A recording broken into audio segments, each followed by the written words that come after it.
Kaway-kaway sa mga naniniwala sa mga ganito. Ayan, oh. Ay, kung naniniwala ka sa mga ganito, kumaway ka. Kaway-kaway sa mga naniniwala sa mga ganito. Alam mo kung bakit? Kasi marami din ako mga Ari King sa paa. Marami ako like for this one, guys. Nangitim na lang yan. Mga kagat-kagat na mga lamog-lamog na mga friend natin na bigla na lang kumakate at nangingitim. So, eto na. Umorder na ako. Dinalawa ko na siya. Dinalawa ko na siya, be. Kasi nga, naniniwala talaga ako sa kanya. In a small amount lang yan. Grabe. Napakabango pa ng cream na to. Amoy orange. Napakabango ng cream na to. Ilalagay lang yan na small amount sa mga Ari King. Ayan. Tapos pahid-pahid dito. O, di ba? Ganyan-ganyan lang.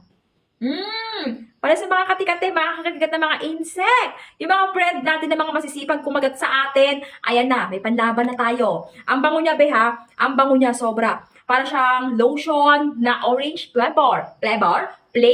Okay, ayan mga pangga. Dalawa na binili ko. Ayun, pa-discount sila ngayon. Gusto mo na ganito?